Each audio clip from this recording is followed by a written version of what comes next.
मानबेदे दुलाराय बर' फरायसा आफादनि आफादगिरि मुक्ति दिपेन बर' सार गोजोननाय थाबाय आरो बे समाव सिनायथिनो सिगांदों दुलाराय बर' फरायसा आफादनिनो लोगो आफादगिरि मानिजाथाव जोंनि गेजेराव सफैबावनो हादों दुलाराय बर' फरायसा आफाद थांना थाथों दुलाराय बर' फरायसा आफाद जिउ लाथों बर' बिजों जिउ लाथों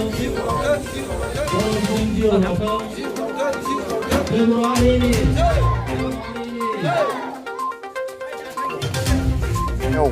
गुन गोनां आदब आरो गुन गोनां सोलोंथाइनि मावथांखि जोङो प्राय 17 बोसोर दिनै आगान सुरबोबाय क्लास 9 आरो 10 नि मटिवेशन केरियार काउन्सिलिं आरो फ्री कोचिं क्लास स्पेशल कोचिं कैम्प खालामनायनि गेजेरजों मेट्रिक लेभेलाव जों नुबाय जे जथेस्थ जोंनि जे रिजाल्ट बे रिजाल्टआ मेट्रिकआव फार्स्ट डिविजन मोननायनि संख्या लेटार स्टार मार्क डिस्टिंक्शन आरो 90 एबव% मोननायनि संख्या दायो बारायबाय प्राय 2000 नि खाथि जों मेट्रिकआव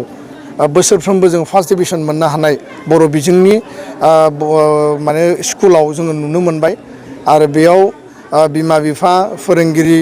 फरायसा फरायसुलि बयनिबो नाजानाय दङ आरो दुलाराय बर' फरायसा आफादाबो बिनि थाखाय हाबा मावबाय थादों दा गुबुन फारसेथिंहाय जों नुदों जे जोंनि गुदि फरायसालिफोरनि अबस्थाया मोजां नङा आरो दिनै जोङो नुबाय जे गोबां बर' बिजोंनि फरायसालियाव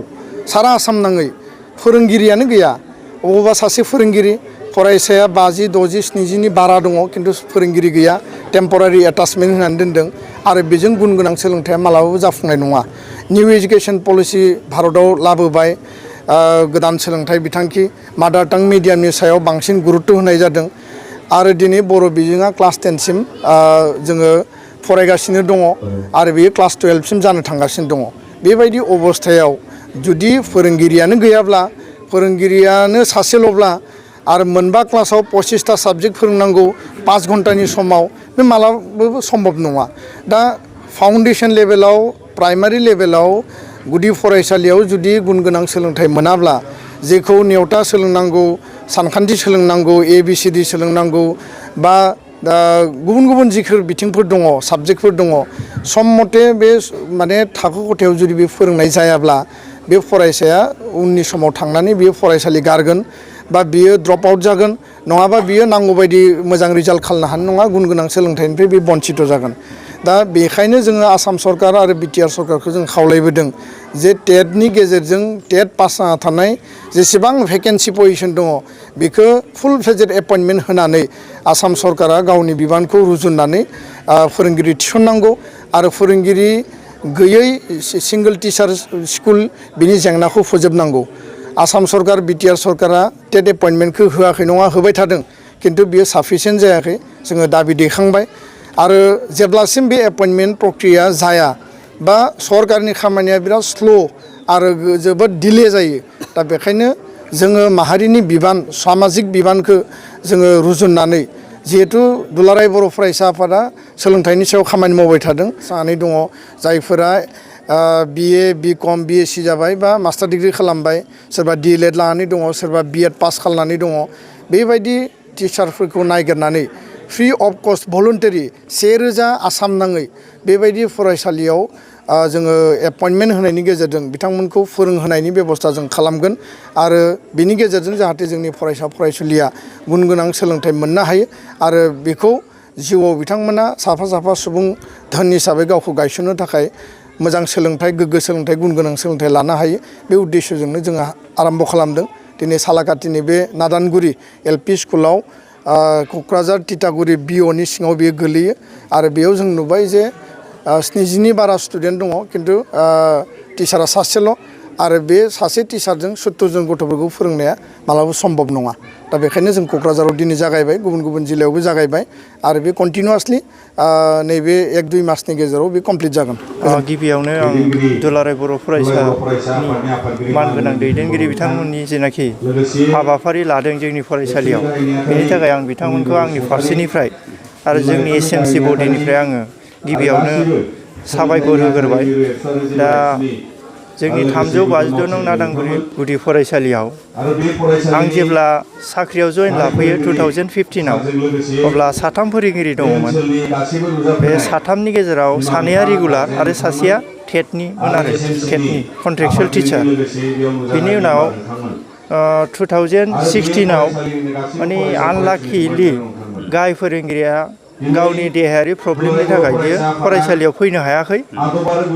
जोङो टेटनि टिचार आरो आं जों सानैजों स्कुलखौ मेनटेन खालायदों आरो बिनि उनाव 2017नि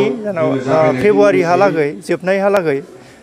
मानगोनां टेटनि कन्ट्रेक्चुएल टिचाराबो रेगुलार जानानै बिथाङाबो थांबाय। बेवहाय माने फोरोंगिरिया 2 दङमोनब्लाबो सासेयाथ' पेरालाइसिस जानानै दङमोन। ओमफ्राय सासे कन्ट्रेक्चुएल टिचाराबो थांनायाव बेवहाय आं हारसिं जादों आरो दा आं हारसिं जानायाव गामिनि गोनां रायजो राजाफोर आरो एसएमसि बडिया गामिनिफ्रायनो सासे गथ'खौ एंगेज खालायना होदों आरो अनारेरि बेसिसाव। दा बे अनारेरि बेसिसाव जाय फोरोंगिरिखौ एंगेज खालायनानै होदों बिथाङा दिनैसिमबो दङ। बे फोरोंगिरिखौ लानानैनो जों सानैजों थाखो 1निफ्राय थाखो 5सिम गोबां फरायसाफोरखौ जों मोजाङै मोजां जों हानायसिबां जोंनाव जेसेबां केपासिटि दं बे केपासिटिखौ लानानै जोङो गथ'फोरखौ सामलायबोदों आरो क श्रेनिनिखौ मानगोनां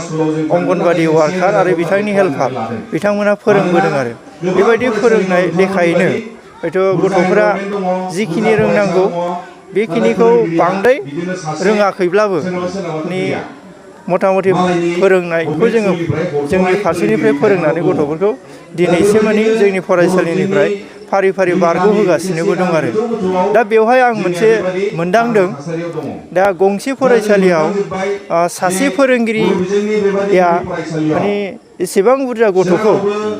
माने बेहाय रेसिय' हिसाबैबो अनेक गोबां जायो आरो बेखौ नायोब्ला बै सासे फोरोंगिरिया बे गथ'फोरखौ मोजां कुवालिटि इडुकेसन होनायाव हयथ' जथेस्थ' फोरोंगिरि हिसाबै बियो नङा आरो दा आंनि बुजिनायाव माने गंसे गुदि फरायसालियाव मिनिमाम 3 बा 4 बेबायदि फोरोंगिरि थायोब्ला हयथ' जों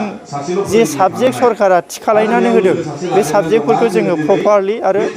पारफेक्टयै फोरोंनो हागोन आं बेखौ मोनदांदों आरो